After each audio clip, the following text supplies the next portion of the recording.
Project hail மேரி படத்தோட விமர்சனம் அதை பற்றி தான் வந்து பார்க்க போகிறோம். 2021 வந்த சயின்ஸ் ஃபிக்ஷன் நாவலில் வந்து ட்ரூ கோடார்ட் அடாப்ட் பண்ணி ஒரு சயின்ஸ் ஃபிக்ஷன் அட்வென்ச்சராக வந்து ப்ரெசென்ட் பண்ணியிருக்காரு. டைரக்ட் பண்ணது fill Lord and Christopher Miller. இதில் நடிச்சிருக்கிறது ரயான் காஸ்லிங்.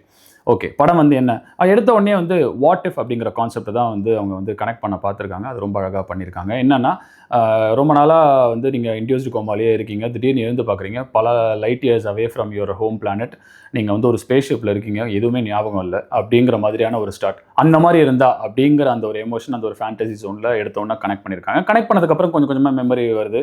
சன் வந்து எக்ஸ்டென்ட் ஆகுது, அழிய போகுது ஒரு மைக்ரோ ஆர்கானிசமால்.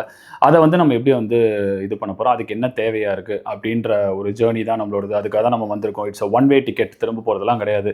வந்துட்டோம், அவ்வளோதான், இந்த வேலையை முடிச்சு சாக வேண்டியதான் அப்படிங்கிற மாதிரியான ஒரு இதில் ஒரு ஏலியனோட ஒரு கான்டாக்ட் வந்து அந்த ஏலியன், அந்த ராக்கிங்க கூடிய ஏலியன் வந்து அது எப்படி அதோட ஹெல்ப் எல்லாம் கொடுத்து இந்த மாதிரி ஒரு ஃபிஷிங்லாம் பண்ணி அந்த ஆர்கானிசம் எடுத்து அதுக்கப்புறம் வந்து எப்படி அவங்க பிளானட்டை சேவ் பண்ண போகிறாங்க, பிளானட்டை சேவ் பண்ண போகிறாரு, இவர் திரும்ப வந்து இடத்துக்கு வர முடியுமா முடியாதா, அந்த ஏலியனோட பிளானட் என்ன ஆக போகுது என்ன அப்படின்ற மாதிரியான அந்த வாட் இஃப்ல கனெக்ட் பண்ணி அதை தான் வந்து படம் வந்து கொண்டு போயிருக்காங்க. இதுதான் வந்து ப்ராஜெக்ட் ஹெயில் மேரி. இந்த ப்ராஜெக்ட் ஹெயில் மேரி என்னன்னா வந்து போய் எப்படியாவது அந்த ஆர்கானிசமை வந்து நீ கண்டுபிடிச்சி வந்து சன்னை காப்பாற்று, அப்போ தான் நம்ம எல்லா பிளானட்டுமே வந்து இருக்கும் அப்படின்ற மாதிரி அதுக்கு ஹெல்ப் பண்ணக்கூடிய வர ஏலியனையும் வந்து பதிலுக்கு சப்போர்ட் பண்ணுறாங்களா என்ன அப்படின்ற ஒரு மாதிரியான ஒரு ஃபேண்டசி, ஒரு சயின்ஸ் ஃபிக்ஷன் ஜோன் தான் வந்து படம்.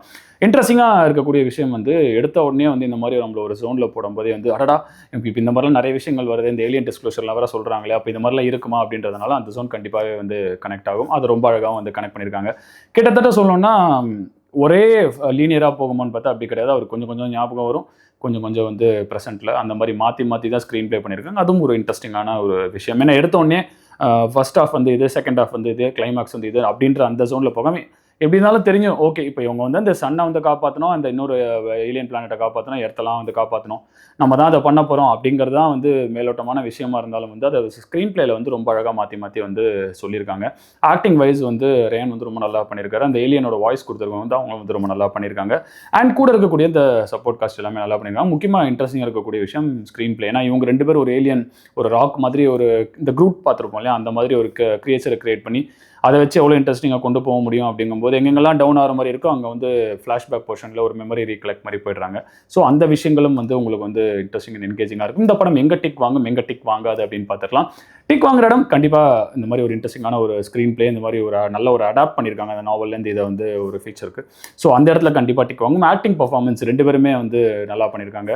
ஒருத்தர் வந்து ஆக்டிங், அதாவது ரேன் வந்து acting and dialogue and presentation and looks body லாங்குவேஜில் பண்ணோம். அதே மாதிரி இந்த பக்கம் வந்து வாய்ஸில் பார்த்தா அந்த கிரியேச்சர் எப்படி இருக்க போதுனே தெரியாது, பட் ஸ்டில் அதுக்கான ஒரு வாய்ஸை கொடுக்கணும், அதுக்கான ஒரு எமோஷனை கொடுக்கணும் போது அது ரொம்ப நல்லா வந்து பண்ணியிருக்காங்க. ஸோ இந்த இடங்கள் வந்து டிக் வாங்கும். அண்ட் விஎஃப்எக்ஸ், முக்கியமாக விஎஃப்எக்ஸ் ஏன் சொல்லணும் அப்படின்னா வந்து நிறைய இடங்களில் வந்து அந்த ஏலியனோட ஸ்பேஸ்ஷிப் போகிறத காமிக்கிறதா இருக்கட்டும், அந்த ஒரு பிளானட் ஆல்மோஸ்ட் கிட்ட போய் அந்த க்ளவுட்லேருந்து விஷயங்களை கலெக்ட் பண்ணிட்டு வரதா இருக்கட்டும், அந்த மாதிரி விஷயங்கள் எல்லாம் வந்து ரொம்ப அழகாக வந்து காமிச்சிருக்காங்க. அந்த இடங்கள்லாமும் வந்து டிக் வாங்கும். டிக் வாங்காத இடம் ஏதாவது இருக்கா அப்படின்னா வந்து ஒரு சில இடங்களில் டாக்கி போர்ஷன்ஸாகவே போதே வந்து கொஞ்சம் ட்ரை ஆகுதோ அப்படிங்கிற ஒரு சில இடங்கள் வரும். அந்த இடம் வந்து ஒரு சிலருக்கு வந்து கொஞ்சம் ட்ராக் ஆகிற மாதிரி இருக்கும். இன்னும் கொஞ்சம் ட்ரிம் பண்ணி, இன்னும் கொஞ்சம் வந்து கட் பண்ணி, ஒரு சில ஃப்ளாஷ்பேக் போர்ஷன்ஸ் இன்னும் கொஞ்சம் வந்து ட்ரிம் பண்ணி, அந்த சாங் பாடுற மாதிரிலாம் வச்சிருக்காங்க, அதெல்லாம் கொஞ்சம் ட்ரிம் பண்ணியிருந்தாங்கன்னா இன்னும் வந்து கொஞ்சம் என்ஜாயபிளாகவும் கிரிப்பியாகவும் வந்திருக்கும்.